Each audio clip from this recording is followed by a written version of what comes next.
My husband surprised me one day by saying he wanted to use the $1 million I inherited to renovate our family home. He said with a grin. I was stunned, barely able to speak.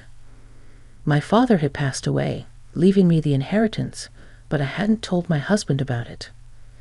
I've been considering divorcing him because he was too controlling, and I didn't want him knowing about the money since he was always greedy for it. But how did he find out? When I asked him, he confessed to threatening my mother to spill the secret. I couldn't believe his audacity. I fumed as I'd argued with my husband, but he just smirked and said, "Doesn't matter what you think, the deal's done. Your yelling won't change a thing." I'm Caroline, 28 years old, working at a big bank. I always wanted to tie the knot, but my busy job didn't leave much time for dating. So I took a chance and signed up with a matchmaking agency. That's where I met Robert, a cheerful lorry driver, a year older than me. In my line of work, I hardly meet any women. Meeting someone like you, Caroline, is like hitting the jackpot, Robert said, blushing. I feel the same way, I replied. Would you go out with me with marriage in mind? Robert popped the question. I said yes, and our love story began smoothly. We tied the knot 3 years back. At first, I thought we were a loving couple. I made more money than Robert, but he always praised me, saying, "Caroline, you're amazing, such a career woman." But 3 years into our marriage, Robert's attitude changed. He started with sarcastic jabs like, "Must be nice earning that big salary." And it wasn't just him. My once friendly in-laws turned cold. They used to be so sweet, saying things like, "Caroline, working at a major bank is impressive. You must have worked hard. We're thrilled our son married you." But issues with mothers-in-law are often talked about. I never thought it would concern me, but soon enough, their true colors showed. "Caroline, you make good money, right? Give us some. I want a designer bag," my mother-in-law demanded. "It's not a big deal to help us out once in a while." "But I just got you a dress for your birthday recently, and I don't lend or borrow money, even within family," I replied. They were furious when I refused. "How dare you? We only agreed to this marriage because you work at a big bank. Truth is, we can't stand you." "Sick of you always speaking your mind," my mother-in-law shouted. Exactly. What's the point of a daughter-in-law who won't give us money? Giving gifts for birthdays is expected. We're telling you to hand over cash. Even after we've asked so many times, you still won't give in. You're the worst daughter-in-law, my father-in-law scolded, backing up his wife. Robert simply nodded along with his parents' harsh words and didn't stand up for me. To add to that, he often splurged on takeout and expensive furniture without consulting me, saying, "You make good money, so this should be fine." It wouldn't have been a problem if he used his own earnings, but his salary couldn't cover it all, leaving me to foot the bill. With constant mistreatment from Robert and his parents, divorce started seeming like the only way out. Since we didn't have kids yet, I felt the decision wasn't as complicated. So I began preparing for the divorce. When I brought up the topic to Robert, he avoided it and refused to confront the situation. "Divorce? I'm too tired today. I'm going to bed." He brushed it off. "Wait, Robert, we need to seriously discuss this today." I'd insist, but he'd ignore me and quickly retreat to the bedroom. Persistently avoiding the conversation, I got a call from my mom during that time. "Hi, Mom. What's going on?" I asked. "Listen carefully. It's about your dad," she said. According to her, a recent checkup revealed that my father was sick and needed urgent hospitalization. "Got it. I'll head to the hospital right away," I said, rushing to prepare. As I was getting ready to leave, Robert asked where I was going, and I explained about my dad's situation. But he just replied with a nonchalant, "Ha." Disappointed by Robert's lack of concern, especially considering it was about his father-in-law, I focused on going to the hospital without paying him any more mind. When I got there, I joined my mom to hear the doctor's diagnosis. Turns out my dad had cancer, and his time was limited. Both Mom and I were stunned. We debated whether to tell him the truth about his condition, but knowing he'd want to be fully informed, we decided to be honest with him. Returning home devastated, I was met with Robert's insensitive question. "Back from your dad's hospital, huh? How bad is it?" Despite my anger at his tone, I shared the grim news about my father. His response was callous. "Oh, weren't you talking about divorce? If you want to stress out your already ailing father with our divorce, I'm up for it any time." His despicable comment plummeted my feelings for him even lower, but I didn't want to burden my father further. Despite Robert's smug claims about being ready for divorce whenever we discussed it, he seemed even more pleased with my workload and a desire to avoid divorce discussions. I focused on being there for my father. Avoiding the topic of divorce seemed like a victory to Robert, worsening his attitude. "So, what about your dad's inheritance? How much are we talking about? I'm his son-in-law, so I should get a share, right?" "Can't wait," Robert asked eagerly. "That's ridiculous. My dad is still alive. How can you even bring that up?" I said, "Shut up. Don't raise your voice at me." No matter how much I objected, Robert seemed unaffected. His constant speculation about what he might get after my father's passing disgusted me, so I started staying at my parents' house. I told my mom that I'd be staying there for a while since it was closer to the hospital. After some time, my father passed away after his battle with illness. He left this world peacefully, as if he were asleep. My mom and I cried so much it felt like we'd run out of tears, but with funeral arrangements to be made, we couldn't dwell in our sorrow. I called Robert to inform him about my father's passing and the funeral date. Although I still wanted a divorce, I felt obligated to let him know since we were technically still married. "So, your dad finally passed away. Sorry for your loss," he said casually. Despite my suspicions, Robert showed no signs of sadness. I had hoped he would at least come to the funeral, but it seemed even that was asking too much. Seeing his indifference, I not only lost any remaining feelings for him, but began to detest him. "Do whatever you want," I replied, surprised by my own coldness. "Why are you so upset?" "Oh, and I'm curious about the inheritance," Robert taunted. Unable to bear his mocking laughter, I cut off and ended the call. In the end, Robert didn't show up for my father's funeral. Some called him heartless, but I believed it was for the best that he stayed away and didn't tarnish my father's final farewell. In truth, I felt relieved he didn't attend. After the funeral, a family meeting was arranged, including my mother and me, to discuss the inheritance. There were talks about who would receive what, but since my father had made decisions before his passing, everything was settled smoothly. Feeling like I had finally found some closure, I decided to head back home. But as soon as Robert saw me, he dropped a bombshell. "Hey, it's been a while. I've decided to use the $1 million you inherited to renovate the family house." I was so taken aback that my voice faltered. I hadn't discussed the inheritance situation with Robert. How did he know about the $1 million, and why was he planning to spend it on home renovations? Still reeling from the shock, I asked Robert, "What do you mean?" "I have no idea about any large sum of money." With a chuckle, Robert responded, "I had a chat with your mom. I may have nudged her a bit, hinting that if she didn't spill the beans about the inheritance, I might consider divorce. She quickly spilled everything. It turned out that Robert had coerced my mother into revealing details about the inheritance. "You're despicable, threatening my mother like that just to find out."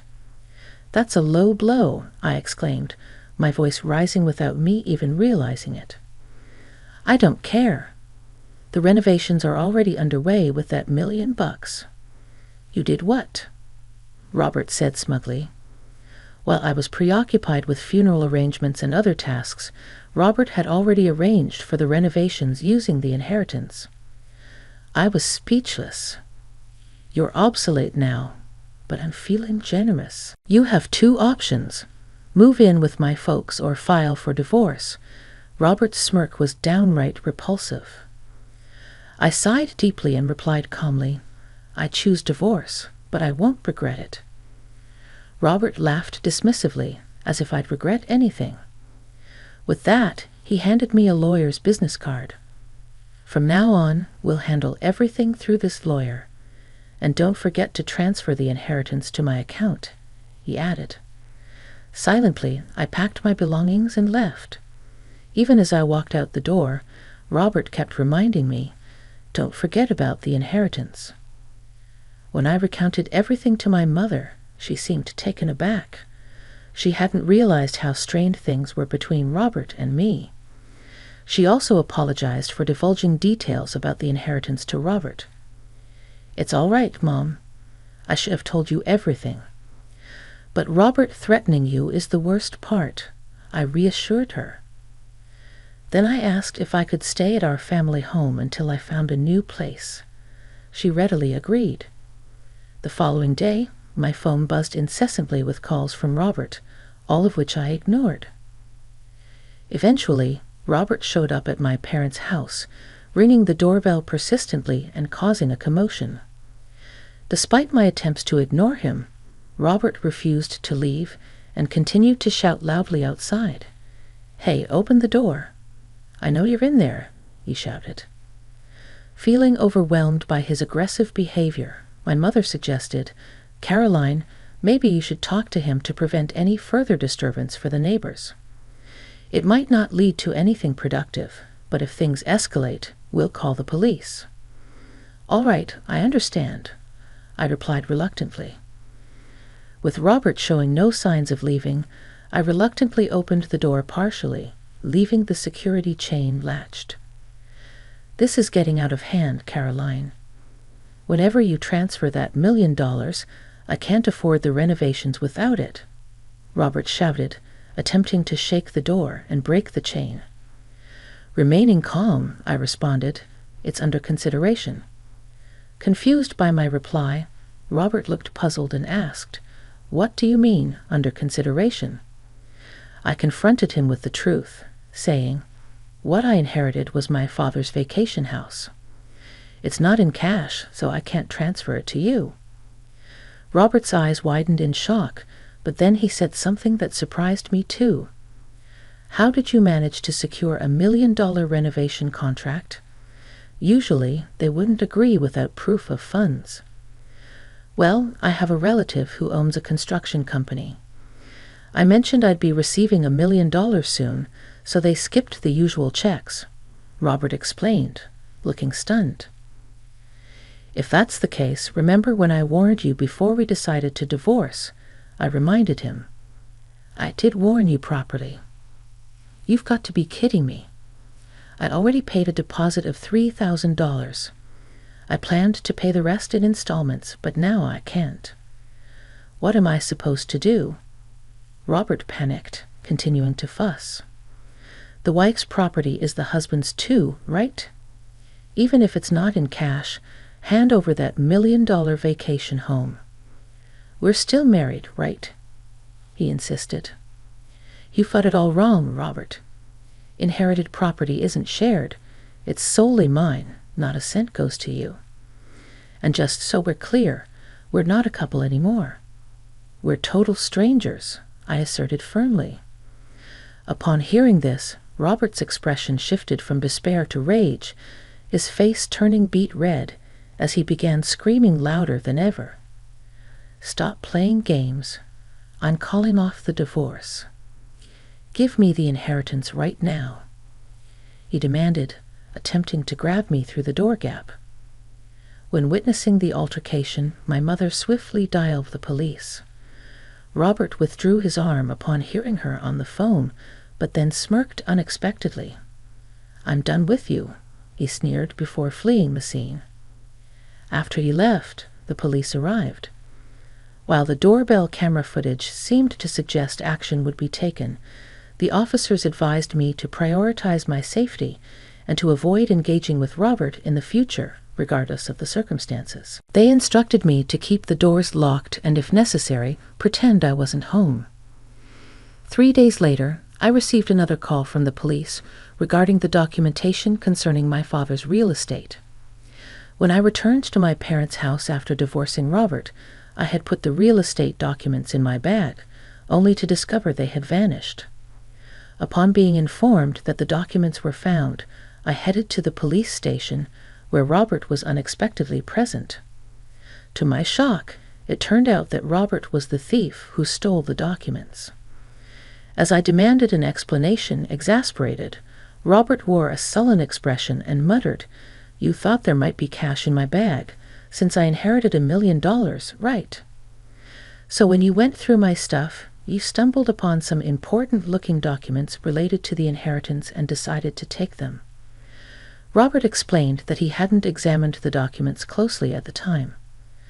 It was only after learning from me that the $1 million wasn't in cash, but a vacation house, that he realized the documents he took were the property title of that house.